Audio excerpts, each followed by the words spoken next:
Hey guys, what's going on? BMcG here, and today we're here to talk about the leader. This guy came out yesterday, and people are already saying that this guy is pretty average and pretty mid, and I kind of want to try to show you guys a different point of view because I think this guy is amazing. He is by far the best control champion of 2024 so far, and he's honestly one of the best control champions ever in MCOC. He's up there with Spidey 2099 and Mr. Fantastic in terms of control in the science class.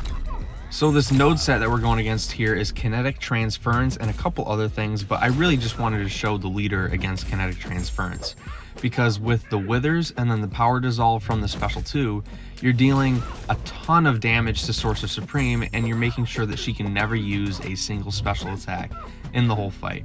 It's really strong utility, and there really aren't many champions who have this level of ability power rate reversal that quickly at their disposal. Like it's honestly kind of nuts. And next up we have Dr. Doom on the same node set, just to show you guys another example of a meta defender on a pretty difficult node, because kinetic transference makes you not want to block because the opponent gains more power. They're gonna be able to use more specials and they're gonna corner you. And if you guys are noticing how easy it is for me to get these intercepts, that's because the leader has built-in AI manipulation when the opponent is near the green door.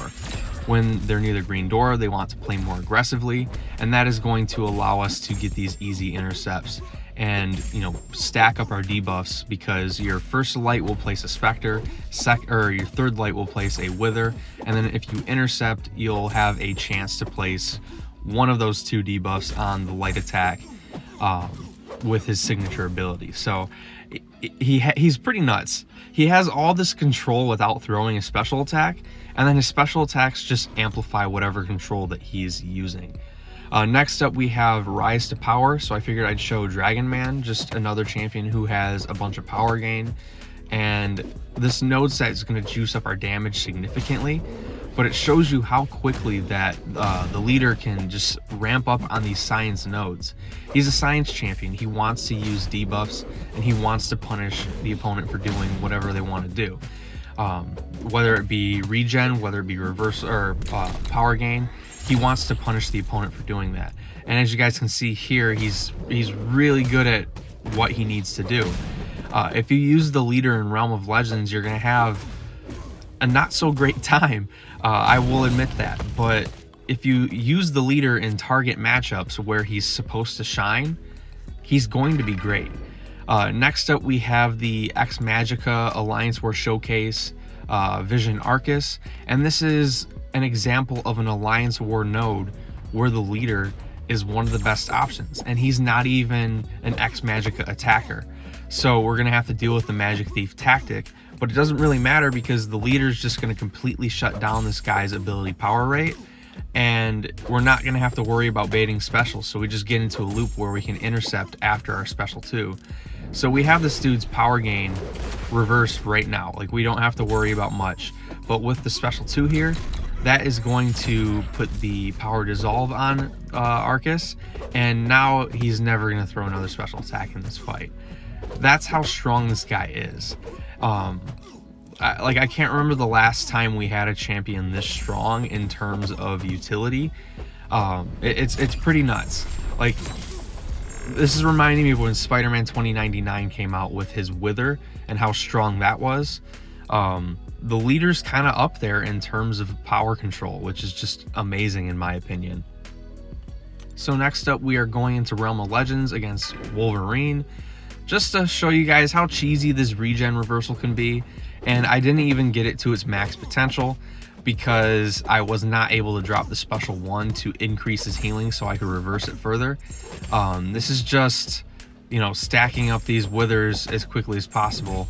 I should have just kept playing aggressively, but I wanted to get that special 1 off so I can get the whatever that heal thing is. It makes him heal more, and it allows us to reverse his regen even more. So yeah, that was just a quick little showcase of regen reversal, and then I wanted to show you guys a longer showcase of his regen reversal against Abyss Darkhawk. And I honestly think that the leader is one of the better options for this fight in general. And the cool thing about the leader is that he doesn't really care about his champion rank or rarity, because the stuff that he doesn't really care about challenger rating. He's not someone that relies on huge crits to deal all kinds of damage.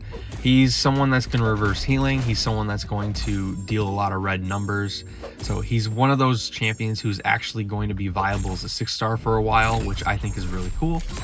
And yeah, I think he can do this fight without Mr. Fantastic and She-Hulk on the team, although they do help significantly.